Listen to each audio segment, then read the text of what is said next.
अस्सलाम वालेकुम व्यूवर्स।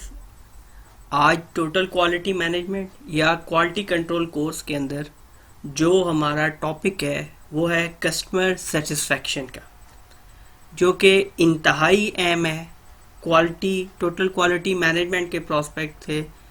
तो सबसे पहले हम देखते हैं कि कस्टमर है कौन। A person who buys the product or service or even a consumer who may become future customer.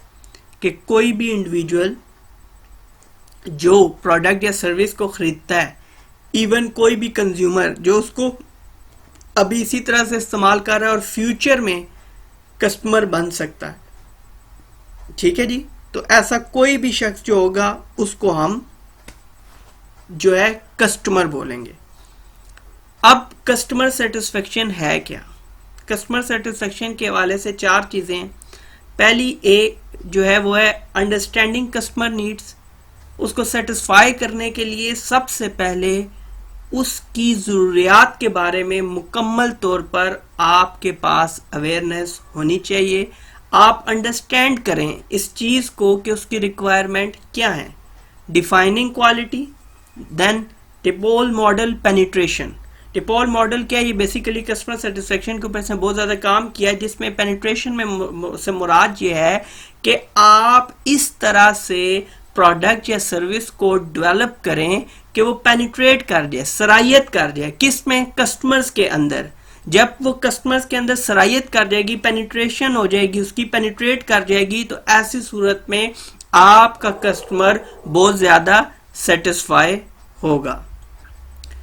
उसके बाद customer satisfaction is a process never ending. Understood है?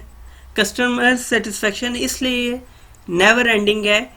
फॉर एग्जाम्पल कस्टमर चेंज होते रहते हैं और फर्ज करें कि आपने कस्टमर्स को रिटेन किया हुआ है, बावजूद इसके कि आप उन्हें 10 चीज़ें अच्छी प्रोवाइड करते हैं, 11वीं चीज़ आपकी या 12वीं चीज़ आपकी उनको सेटिस्फाई नहीं करती, तो आप कस्टमर को सेटिस्फाई नहीं कर पाए।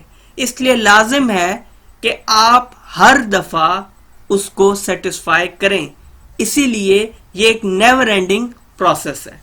Who is the customer? Customer कौन है?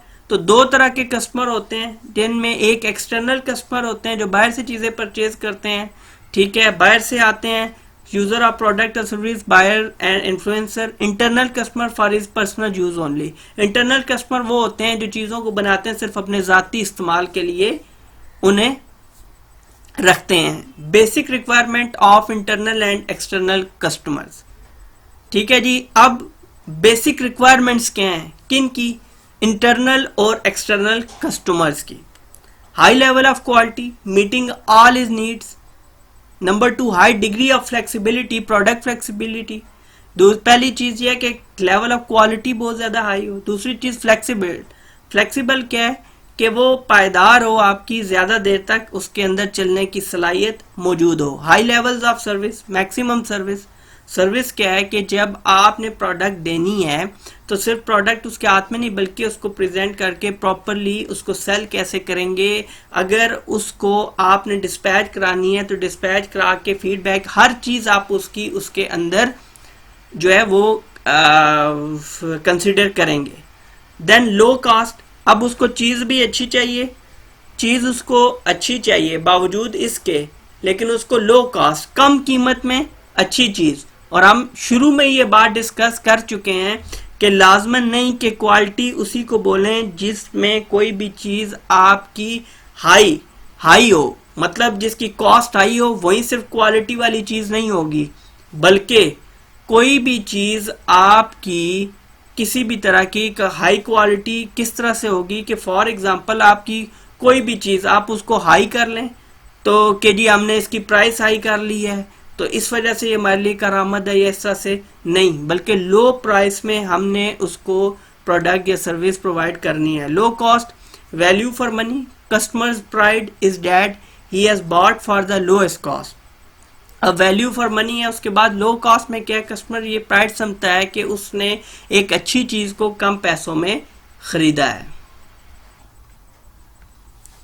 देन हमारे पास आता है quick response, less waiting period, demo, billing, packing, delivery के किसी भी प्रोसेस, किसी भी अमल के दौरान, चाहे वो वेटिंग पीरियड है, चाहे वो डेमो है, बिलिंग वगैरह है, या पैकिंग करनी है, डिलीवरी करनी है, तो उसमें क्विक रिस्पॉन्स दें, फ़ौरन उसको परफॉर्म करें। Little of no variability, minimum deviation from the target and expectation, के कोशिश करें कि उसके अंदर बहुत ही कम वेरिएबिलिटी हो, या मेनली होना तो ये चाहिए कि आप जिस चीज़ के लिए कमिट करें वही चीज़ 100% प्रोड्यूस करें। Minimum deviation from the target and expectation मतलब कि आप कुछ हद तक तो उसमें डेविएट दाएं बाएं निकल सकते हैं, लेकिन आप टारगेट से बिल्कुल नहीं हटेंगे। आप जो एक्सपेक्टेशन है कस्टमर की उसको फुलफिल करेंगे।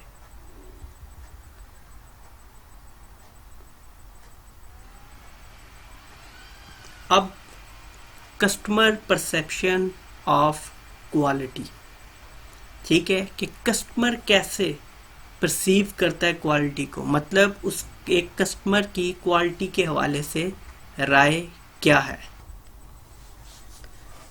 तो परसेप्शन ऑफ क्वालिटी बिफोर 1988 के 1988 से पहले उनकी परसेप्शन क्या थी क्वालिटी से रिगार्डेड। तो वो 3 चीज़ों पे थे, परफॉर्मेंस, प्राइस एंड सर्विस। ठीक हो गया जी। ये बेसिकली आपकी प्राइस होगी, ठीक है जी, और इधर भी हमारे पास प्राइस ही आएगा। ठीक है, कि वो देखते थे कि किसी चीज़ की परफॉर्मेंस क्या है, फिर उसकी कीमत क्या और सर्विस क्या है। जबकि 1989 के बाद हुआ क्या, सबसे पहले किसी भी प्रोडक्ट की क्वालिटी की परफॉर्मेंस, जो परसेप्शन ऑफ क्वालिटी है उसमें पहले परफॉर्मेंस आती है, देन सर्विस के कैसे वो चीज़ प्रेजेंट की गई, कैसे वो चीज़ पहुंचाई गई, एंड देन प्राइस, और फिर वो बात करते थे कि इसकी प्राइस क्या है। ये अकॉर्डिंग टू जो है ASQ, American society for quality. अब इसमें परफॉर्मेंस हम पहले डिस्कस कर चुके हैं, feature, service, warranty, price, reputation, ये 6 चीज़ें भी इसके अंदर शामिल हैं। परफॉर्मेंस के किस तरह से, अवेलेबिलिटी कितनी है, किस तरह से परफॉर्म करेगी चीज़, फीचर, इसके साइकोलॉजिकल और टेक्निकल क्या फीचर्स हैं, service intangible, made up of many small things, ठीक है जी, वारंटी क्या होती है versus guarantee, customer feels comfortable with this, price, value for money, ready to pay at the same time, comparative study to be done. Price जो है वो फिर उनको जो है वैल्यू ऑफ मनी नज़र आए कि अगर हमने इतने पैसे खर्च किए हैं तो जो हमें चीज़ मिली है वो चीज़ इतने पैसों में हमें आउट क्लास मिली है। Then reputation, branding merge with quality, good x reach 6, bad reaches 15। मतलब कि होता क्या है कि ब्रांडिंग जो है वो बेसिकली क्वालिटी के अंदर मर्ज होती है। इससे होता क्या है कि एक अच्छी चीज़ 6 लोगों तक पहुंचती है, लेकिन एक बुरी चीज़ 15 लोगों तक पहुंचती है।